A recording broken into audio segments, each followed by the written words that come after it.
Pernah nggak sih kalian di pertengahan bulan ngecek saldo ATM, terus kaget karena uang kalian udah mau habis?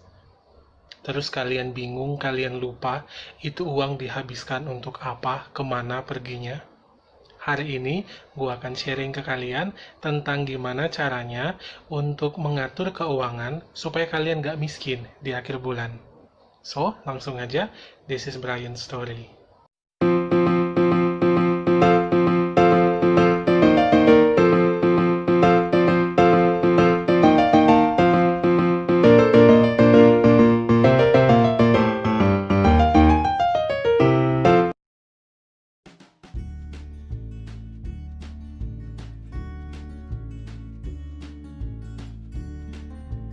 Untuk kalian mahasiswa, anak kosan, atau fresh graduate yang baru punya gaji, supaya kalian tidak miskin di akhir bulan, kalian butuh pengelolaan keuangan yang baik. Nah, gua akan bagikan cara gua dalam mengelola keuangan pribadi gua, supaya di akhir bulan gua masih bisa makan enak.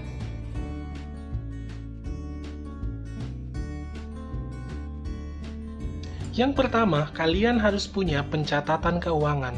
Emang penting pencatatan keuangan? Kan gue bukan perusahaan, ini uang pribadi gue. Penting sekali, jangan sampai kejadian kayak yang gue jelasin tadi di awal. Di pertengahan bulan kalian bingung, uang kalian udah habis dan kalian nggak tahu uang itu kalian apakan. Nah, dalam membuat catatan keuangan bukan cuma coret-coretan biasa atau coret-coretan kasar, buatlah yang rapih. Kenapa harus rapih? Karena di sini akan terbaca dengan jelas uang apa saja yang masuk dan dari mana sumbernya, dan uang apa saja yang keluar dan kemana perginya. Banyak yang akhirnya menjadi miskin di akhir bulan karena mereka tidak memiliki pencatatan keuangan yang baik dan rapih. Mereka cuma tahu bayar, beli, tapi mereka nggak tahu nih sisa uang yang bisa mereka kelola berapa. Akhirnya di akhir bulan susah.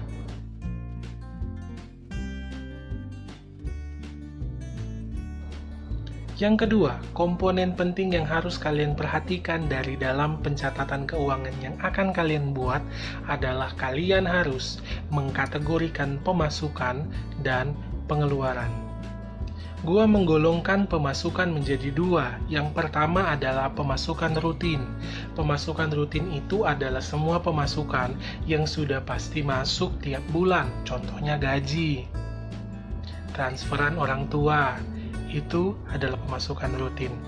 Dan satu lagi ada yang namanya pemasukan tidak rutin, kayak THR, kayak bonus penjualan, untung ini, untung itu, yang bersifat tidak rutin.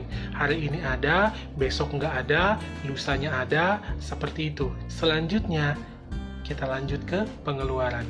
Nah, pengeluaran gua bagi menjadi 3 kategori.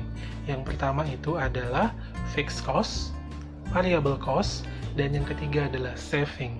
Apa itu ketiganya? Kita bahas satu-satu.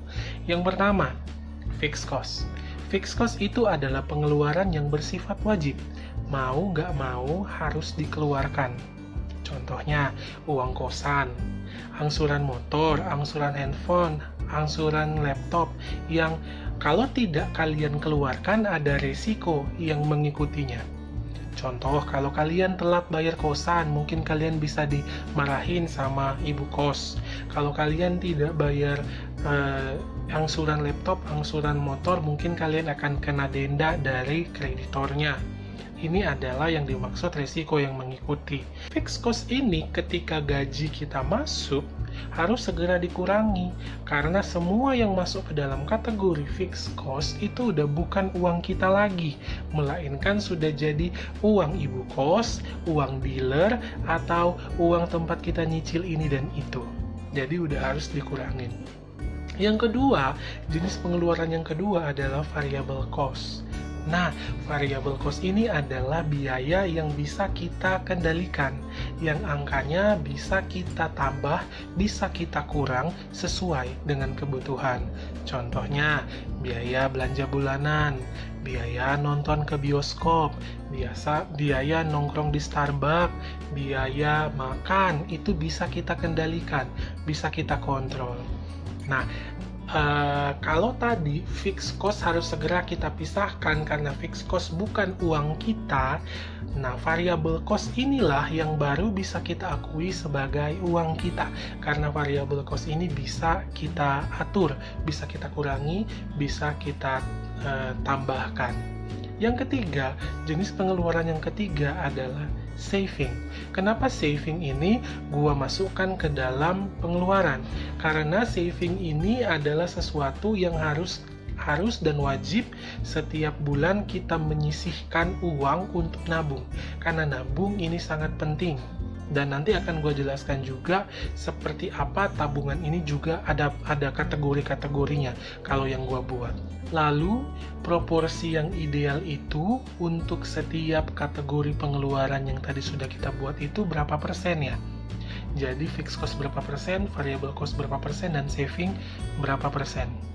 Kalau Brian, gue akan selalu berusaha supaya fixed cost gue tidak lebih besar dari variable cost. Kenapa demikian? Karena tadi udah gue jelasin kalau fixed cost itu tidak lagi diakui sebagai uang kita, tetapi udah jadi uang ibu kos, udah jadi uang dealer. Jadi, gue nggak mau uang orang lebih banyak dari uang gue, karena yang bisa gue akui sebagai uang gue hanyalah si variable cost. Mungkin 60% dari gaji itu variable cost, 40%-nya fixed cost. Itu menurut gue udah paling ideal. Jadi gengs, berhati-hatilah dalam berhutang. Jangan main gesek-gesek, klik. Akhirnya fixed cost jadi lebih besar dari variable cost. Ini yang bikin miskin. Lalu, berapa persen saving dari gaji kita yang harus kita sisihkan? Kalau gue sih nggak main persen-persenan ya, nggak hitung-hitungan yang aneh-aneh. Seberapa yang gue punya, itu yang gue sisihkan untuk tabungan. Yang pasti harus dan wajib disisihkan.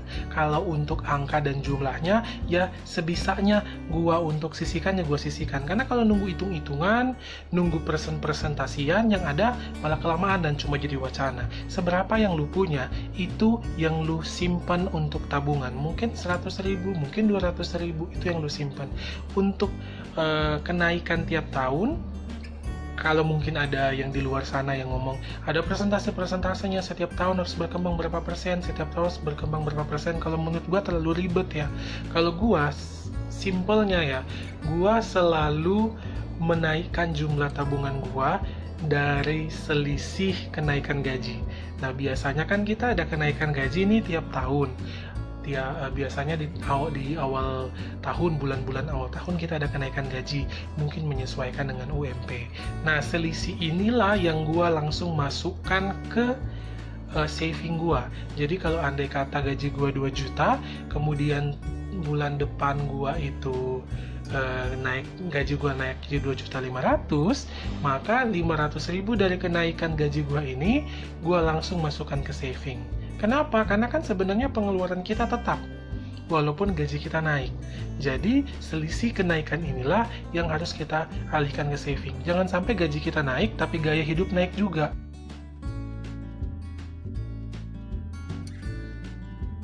Selanjutnya, yang ketiga, kalian harus buat budget harian dan budget mingguan. Nah, tadi kan setelah kalian buat catatan keuangan, di dalamnya ada pengeluaran, ada fixed cost, ada variable cost, ada saving. Sekarang kita buat budget mingguan dan budget harian. Dari mana basic angka budget mingguan dan harian ini kita ambil?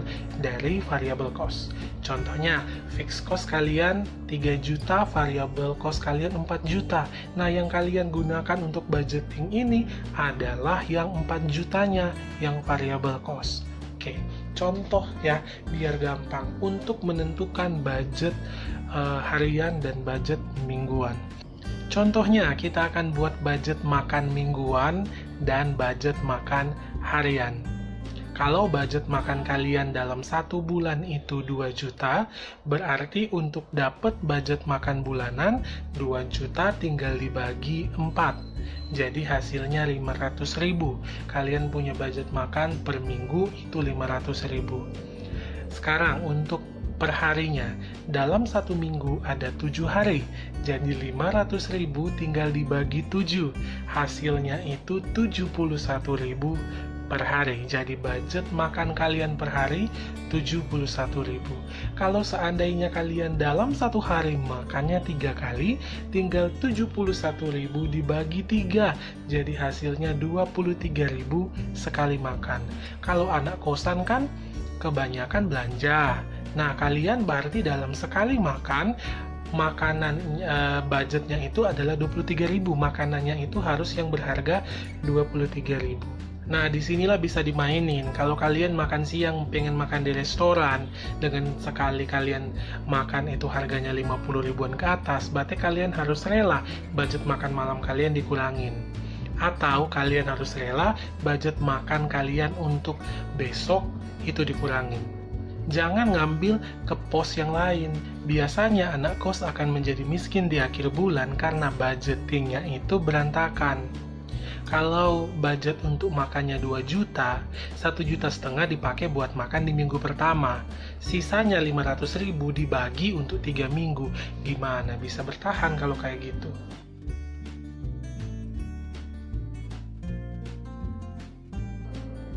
Yang keempat, jangan menunda cicilan. Kalau kalian punya cicilan apapun itu, mau cicilan handphone, mau cicilan laptop, mau cicilan motor, jangan pernah nunda buat bayar.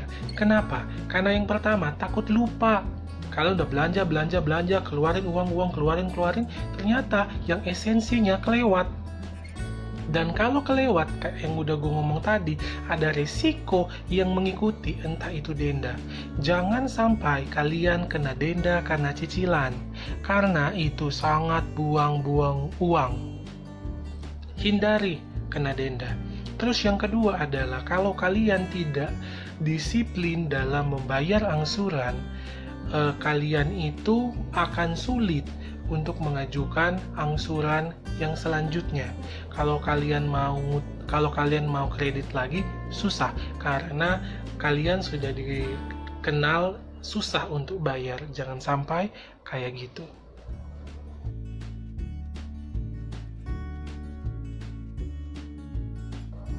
Yang terakhir, yang paling penting, harus kalian garis bawahi dan dicetak bold.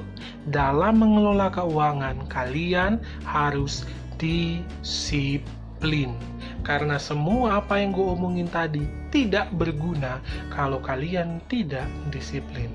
Percuma kalau pencatatan keuangannya bagus, pembagian pengkategorian pengeluaran dan pemasukannya bagus, budgetingnya bagus, tapi toh kalian tidak mengikuti semua apa yang tadi sudah kalian buat, percuma. Itu cuma akan jadi catatan di atas kertas kalau tidak kalian praktekkan dengan benar. Jadi disiplin adalah kunci.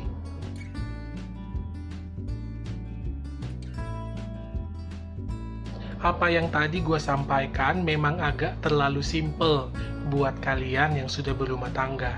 Tapi buat kalian yang masih single, semoga membantu. Sampai di sini dulu sharing gue hari ini. Buat kalian yang sudah menonton, terima kasih. Semoga kalian bisa mengambil sesuatu yang berguna dari video gue. Dan see you in another story.